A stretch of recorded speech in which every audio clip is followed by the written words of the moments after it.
I lost 11 pounds. The inflammation in my body has gone way down. The achiness in my legs and my thighs and my knees is pretty much gone. I have not felt this good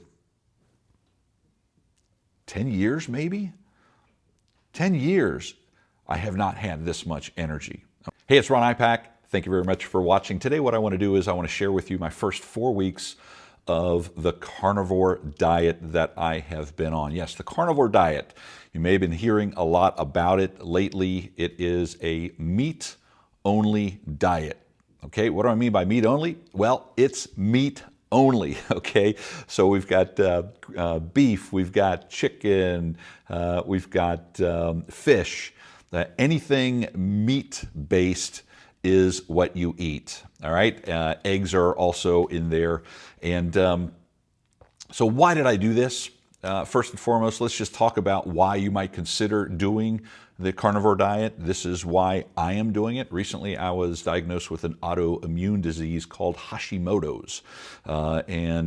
Fancy word for my thyroid is being attacked like it's an outside invader in my body. Okay, so my thyroid's constantly under attack, so I needed to do something to kind of squash those little buggers that are attacking my thyroid. Now, typically, when you get Hashimoto's, you have to stay away from gluten. Okay, so that was where this whole thing started. Had to research how to go gluten-free and everything, and it's really not so bad. But I also, in my research, realized that I needed to also heal my gut. You've maybe heard of this thing called leaky gut, which sounds totally awful.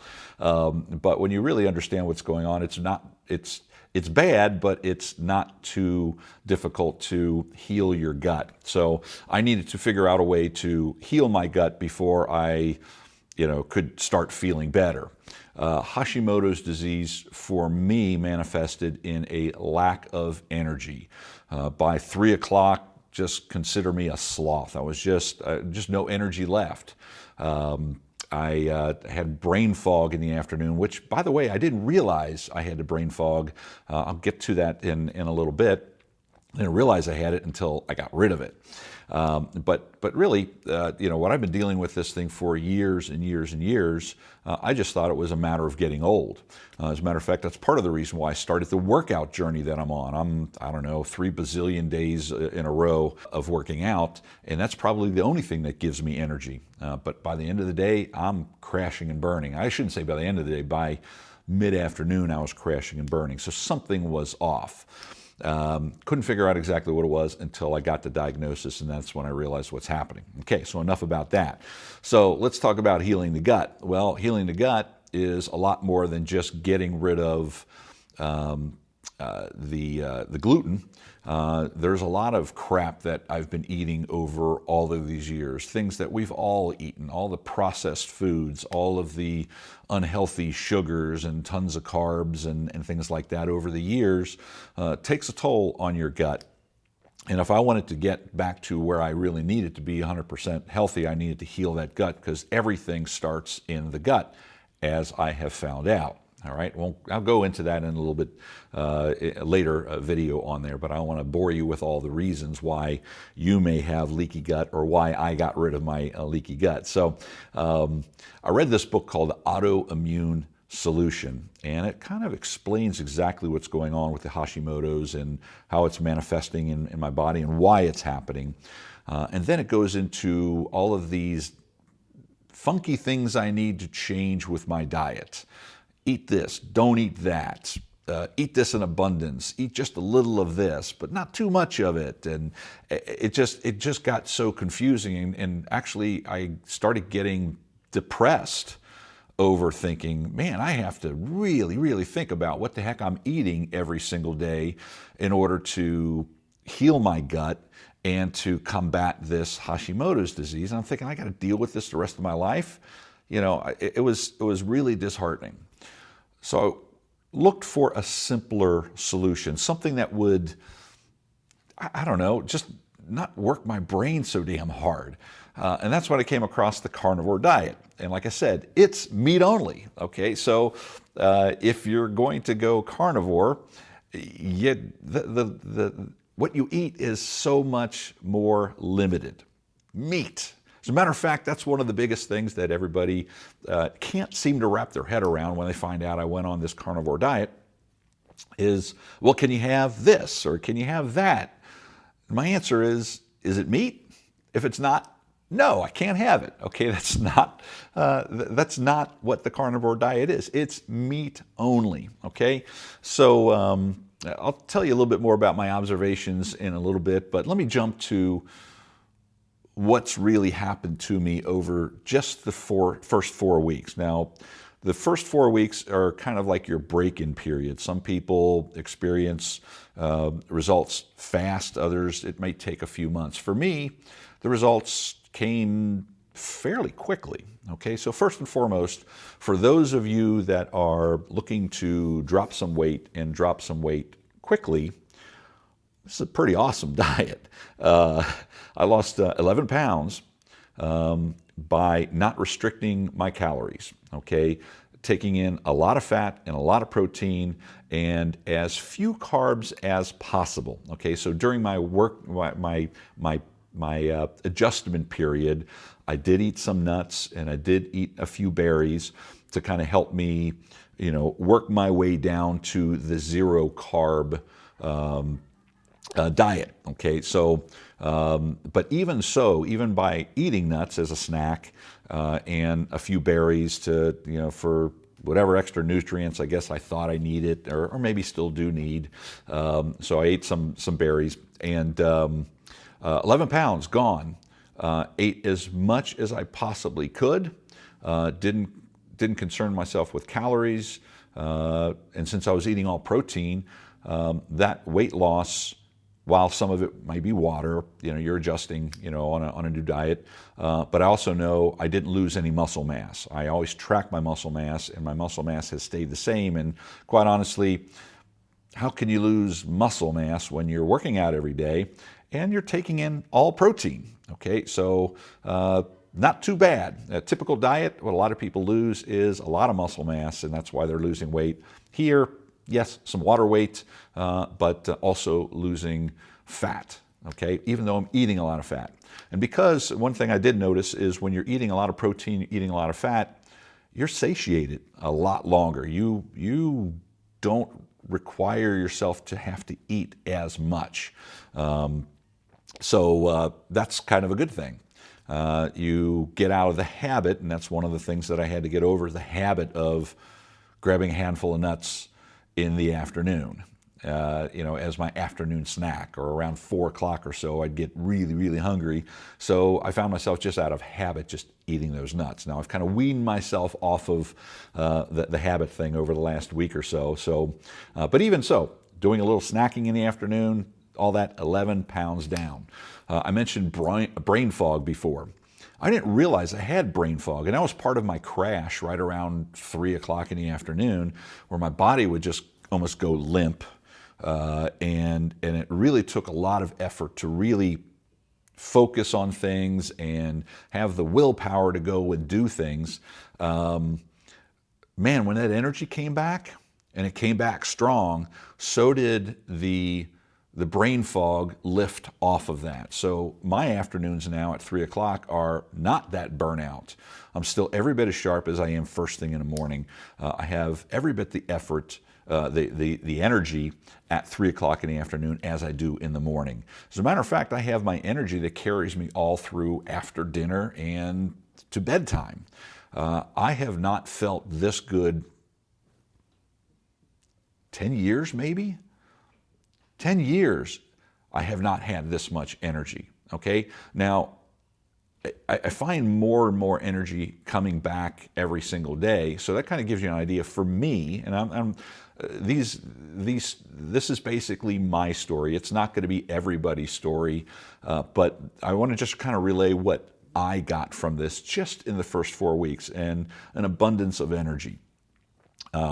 I need 2 knee replacements, if some of you have seen some of my other videos. So I've been dealing with a lot of knee problems and not wanting to get new knees. I'm going to be undergoing some stem cells here in a couple of weeks to fix it that way. But it wasn't just my knees that I realized that was hurting me. It was my thighs. My thighs, the lower part of my thighs just would hurt. They would ache. They felt inflamed. And I realized my body had a lot of inflammation, and it would just settle in my legs and it would just make them ache. And I would walk like an old man who needed new knees. And that's pretty much gone. The inflammation in my body has gone way down. The achiness in my legs and my thighs and my knees is pretty much gone. And I actually have a spring in my step again. I don't walk like that old man that I was before. And I know this sounds almost too good to be true, but it is for me. I'm not exaggerating about this thing. I don't feel bloated. That you feel, oh my God, what did I eat? Or God, you feel full, but you don't feel stuffed, even though you may have stuffed yourself with a lot of ribeyes. And I'm eating ribeyes practically every single day, and I'm getting really, really good on my big green egg and making those things. I'm eating really well, but I don't feel bloated after the meals or when I get up in the morning. That's all gone. This past weekend, from Thursday through Saturday, I played 90 holes of golf. Some buddies of mine went down to Tennessee, and we played 90 holes of golf in 2.5 days, 18, 36, and 36. Woke up Sunday morning, ready to do 36 more, okay? I felt phenomenal. It's incredible, how my body felt. Now, prior to that, what that would have felt like is I'd have barely made it out of bed in order to maybe try to go to the course again. For me, bounced right out of bed, no problem at all. Hadn't felt that way in years, okay? So let's talk about some of the observations I've had and kind of, easing my way into this diet that hopefully will help everybody that might be considering the carnivore diet. And first and foremost, if you might be considering it, let me tell you, it's not for everybody, okay? I mentioned it was easy because I didn't have to figure out what to eat. I mean, it was just real simple. Beef, bacon, butter, eggs, chicken, fish. That's pretty much it. Choose from those and eat it. Real simple. So that's not too bad, okay? It's an easy thing to do. Or I should say it's simple, but it ain't easy. Now, what do I mean by it ain't easy? Well, there's a lifestyle change in this, okay? If you're used to going out to dinner and you're used to your favorite foods at your favorite restaurants, you're gonna have to give that up unless all you've been doing is ordering a hamburger while you're there with no bun, no cheese, no ketchup, nothing, okay? Just a plain bun, plain burger. Now, I know it sounds really bland, but after a while, it's not bland. It actually tastes really good to you. But in the very beginning, there's maybe a taste adjustment because you're not adding all the extra sauces and spices and everything to change things a little bit. But that lifestyle of going out to dinners, hanging out at the bar, eating with your family. If your family, for those of you that have younger families, if not everybody's on board with this thing, you might feel like an outsider. I started this and we just went through Easter. And I sat there just eating ham. That's all I ate. And no sides, no desserts, no alcohol, no alcohol. Oh yeah, that's a big one for a lot of people. It's like, well, I got to have my drink. Well, okay. You saw everything that it did for me. If you want to drink and if you're having any of those problems that I was having, if you like those more than you like your alcohol, then go ahead and just drink. That's fine. That's what you want to do. I stopped drinking alcohol for that very reason, because it only made me want to eat and drink more. So let me go back to the lifestyle adjustment. Okay, there's a habit adjustment, as I mentioned before too. Sometimes you have a habit of snacking in the middle of the day. You have to get out of that habit, or change to, like, if I'm doing any snacking, I'm eating pork rinds. Now, pork rinds I always thought were disgusting. They taste pretty damn good to me now. So that's what I eat. I don't eat those in abundance, but it's something to kind of get me over that habit of snacking for right now. For me, the transition away from carbs was not that difficult on my body because 2 years ago I went keto and lost a lot of weight and did really, really well with it. But after I got off of that keto, I stayed very low sugar and low carb. So I didn't go through the withdrawal symptoms that a lot of people go through when they're going onto the carnivore diet. And let me tell you, withdrawal symptoms are real. Okay, you get addicted to sugar when you are eating the normal standard American diet. There's a lot of sugar out there. There's a lot of processed food. There's a lot of carbs out there, and your body depends on those for burning fuel. And when you stop with the sugars, when you stop with the carbohydrates, your body starts to crave it. Just like I would imagine an alcoholic withdrawing from alcohol or a drug addict withdrawing from the drugs. The body starts to crave it, and the body starts doing some really funky things to fight back. And for a lot of people, this is a very, very difficult adjustment period.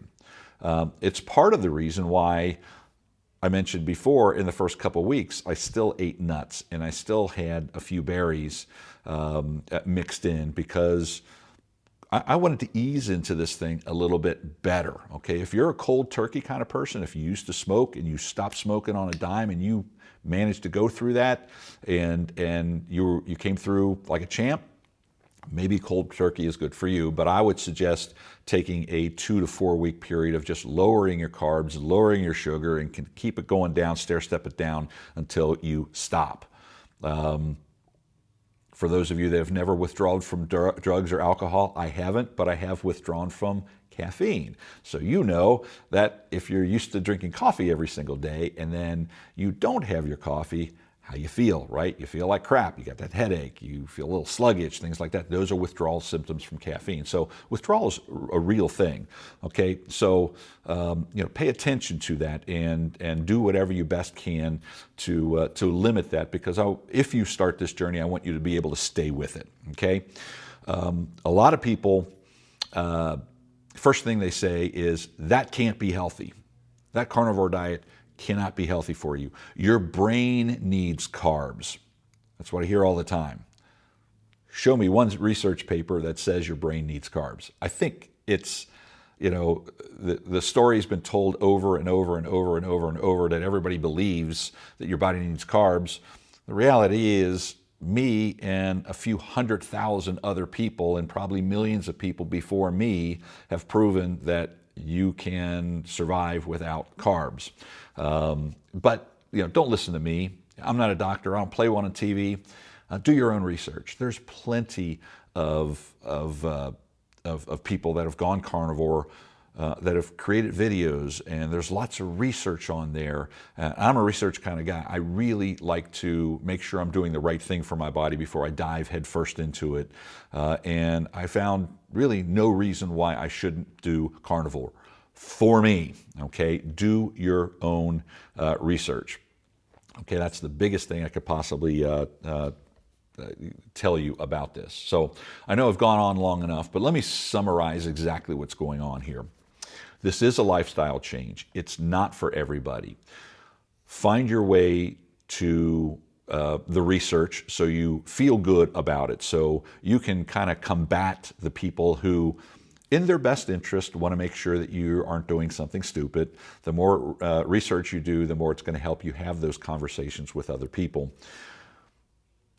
But then if you try it, pay attention to your body. Listen to what your body's saying. You got to have that willpower. You got to have your why. Imagine you're your body feeling so much better, just like mine is. You know, it might be difficult for you to imagine life without daily pains and aches and joints, things like that. But trying to get your mind wrapped around that's your prize at the end of this thing. And then if you want to give it a try, give it a try. I'd love to hear your stories. Post them down below. I'd like to hear stories of your carnivore victories and not so victories. If you've done carnivore and got off carnivore, why did you get off carnivore?